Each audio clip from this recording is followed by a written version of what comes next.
Hi guys, Tom Morrison here, and I was asked on my thoughts for foam rolling again. Getting a lot of new followers and stuff, so just to keep you up to date with it, I am not a fan of it. I used to love it, used to be a really big fan of it, used to show it to lots of people, used to have it in my seminars and stuff like that, but just over the years I have came to find with most people it causes more problems and it actively takes you away from doing good stuff. So whenever people could be strengthening movements and strengthening their joints and stuff like that, they're spending 30 minutes, maybe even longer, sitting on a foam roller instead and just giving themselves a massage.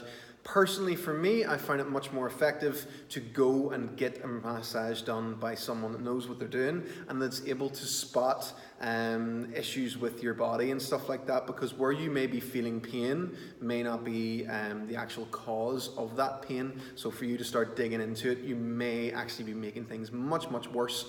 So that's why I much prefer, if you go to a professional, to get seen to with things like that for soft tissue sort of stuff, and focus on moving better and doing more simple movements for like longer periods of time and stuff like that. So actually getting down to the floor and moving and doing stuff like that is far better. One of the big things to be wary of as well, and this doesn't just go for foam rolling, this goes for anything, this goes for supplements, knee sleeves, straps, belts, all that kind of stuff, is a lot of companies will contact people like myself and ask them to endorse products and sell products and stuff like that. And personally, I don't like it, because if I don't use something, I won't tell anyone else to use something either.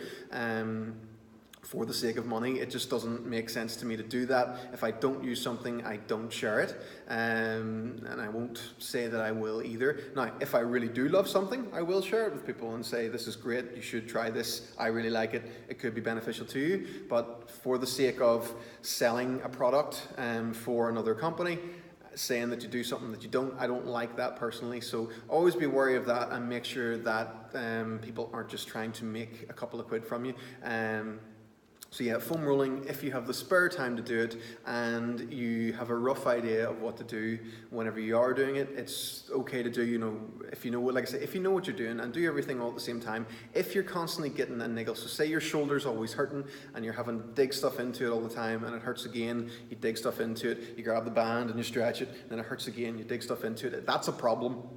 You're not doing anything there, you're just constantly masking pain and just continuing to do your training as you would anyway. Whenever something about your training is what needs to change, you don't need a better foam rolling technique. You don't need something like that. So something to think about.